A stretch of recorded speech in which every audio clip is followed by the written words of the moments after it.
जब हम शिकार पर गए थे तब गलती से हमारी स्मार्ट वॉच में रिकॉर्डिंग शुरू हो गई थी और पता नहीं कैसे रिकॉर्डिंग में वो सुनहरे कवच वाला आदमी भी आ गया था।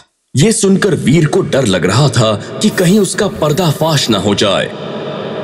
अवनी ने एक नीले रंग की ट्रांसपेरेंट स्क्रीन पर रिकॉर्डिंग दिखानी शुरू कर दी थी, जिसे देखकर वीर की हवाइयां उड़ गई।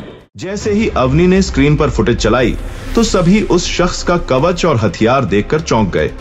स्मार्ट वॉच की रिकॉर्डिंग में भी वीर का चेहरा साफ तौर पर नहीं दिख रहा था, सिर्फ उसकी सुनहरी कुल्हाड़ी नजर आ रही थी।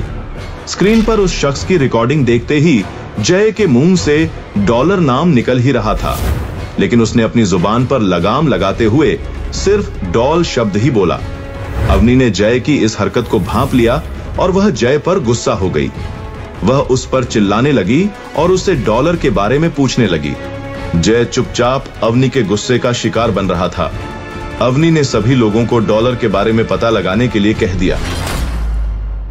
सुनहरी कुल्हाड़ी को जमीन में दबाकर वीर देवाश्रम लौटा ही था कि देवाश्रम के गेट पर उसे व्योम और उसके बाकी साथी पहरा देते नजर आ गए थे। वो लोग देवाश्रम के अंदर जाने वाले हर आदमी की तलाशी लेकर उससे पूछताछ कर रहे थे। वीर समझ गया कि वो सब लोग उस डॉलर की तलाश कर रहे हैं और जिस तरह से सबके चेहरे पर 12 बजे हुए हैं, उससे ये बात तो साफ है कि अभी तक उनके हाथ कुछ नहीं आया।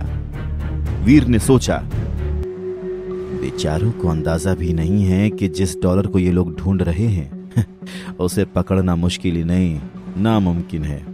वीर को अपनी ही बात पर हंसी आ गई।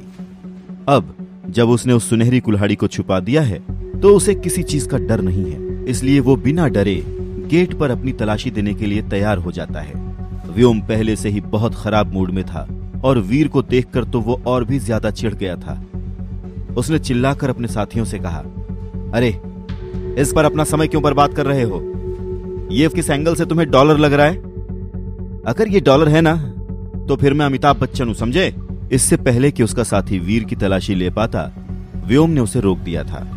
पर व्योम नहीं जानता था कि ऐसा करके उसने उल्टा वीर की ही मदद की है। व्योम की बात सुनकर उसके साथी ने वीर को धक्का देकर साइड कर दिया था और बाकी लोगों की तलाशी लेना शुरू कर दिया।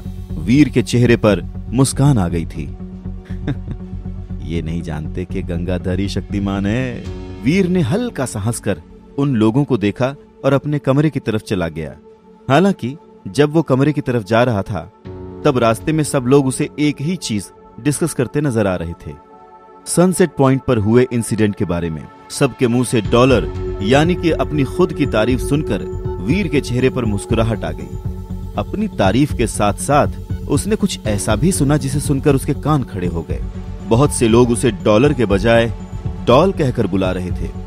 अगर उसका बस चलता तो इस बात के लिए वो अभी जय को उल्टा टांग देता, पर क्योंकि आज वीर का मूड अच्छा था इसलिए उसने जय की इस बात पर ज्यादा बुरा नहीं माना। डॉलर हो या डॉल क्या फर्क पड़ता है, अंत में मायने तो यही रखता है कि उसने ग्रैंड मास्टर की इज्जत की ऐसी की तैसी कर दी और फिलहाल के लिए इतना काफी है। रही बात नाम की, तो एक ना एक दिन तो सबको पता चल ही जाएगा कि पीटर पार्कर ही स्पाइडरमैन है। यही सोचता हुआ वीर मुस्कुराता हुआ अपने कमरे में चला गया। उधर जय अवनी के सामने अपनी सफाई पेश कर रहा था। अवनी, मेरी बात का विश्वास करो, मुझे जो पता था वो मैंने तुम्हें पहले ही बता दिया। इससे ज्यादा मैं और कुछ नहीं जानता। मैं तुमसे झूठ क्यों बोलूंगा भाई? आफ्टर ऑल मुझे अपनी जान बहुत प्यारी है। मैं सच में डॉलर को नहीं जानता, मतलब मैं उसे जानता हूँ पर वैसे नहीं जानता जैसा तुम्हें लगता है कि मैं जानता हूँ। आज तक मैं उससे बस एक ही बार मिला हूँ और वो भी फुर्तीले टिड्डों के इलाके में। उसी ने तो मुझे वो फुर्तीले टिड्डे बेचे थे जो मैंने अपने मतलब तुम्हारे गैंग के लोगों को गिफ्ट में दिए थे।